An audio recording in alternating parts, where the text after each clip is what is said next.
স্বাধীনতা সংগ্রামের সময় পাকিস্তান হানাদার বাহিনীও তাদের রেডিও পাকিস্তানে এসে মিথ্যাচার করত। লাভ নেই যে বাংলাদেশ কিন্তু স্বাধীন হয়ে গেছে, যুদ্ধ হয়েছে।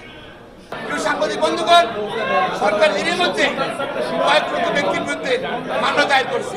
প্রায় 13,000 ব্যক্তিকে অন্যায়ভাবে গ্রেপ্তার করেছে। ভাষা বাণীদের তল্লাশি চালিয়ে ছাত্রদের গ্রেপ্তার করছে। এই আন্দোলনকে রাজনৈতিক রং দেওয়ার জন্য রাজনৈতিক নেতাকর্মীদের গ্রেপ্তার করছে। প্রিয় সাংবাদিক বন্ধুগণ, বিচারপতি আব্দুল মতিন ও মানবাধিকার কর্মী সুলতানা কামাল নেতৃত্ব গঠিত গণ তদন্ত কমিশনের আমরা সমর্থন জানাচ্ছি এবং এই কমিশনকে সহযোগিতা করার জন্য আইনজীবী সহ সকল দেশের নাগরিকদের প্রতি আহ্বান জানাচ্ছি।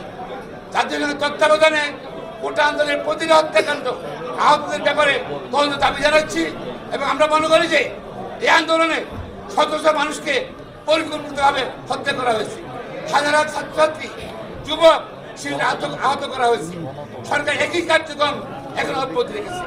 প্রিয় সাংবাদিক বন্ধুগণ, এই সকল গণহত্যা, গুলি করার নির্দেশদাতারা, মন্ত্রীরা, আইনশৃঙ্খলা বাহিনীর সদস্যরা জড়িত সকল ব্যক্তিদের বিচার করার জন্য মানবতা বিরোধী অপরাধ দমন আইন সংশোধন করে পুরাতন হাইকোর্টে মানবতা বিরোধী ও মানবাধিকার লঙ্ঘন অপরাধে অভিযুক্তদের দ্রুত বিচারের ব্যবস্থা গ্রহণ করতে দরকার।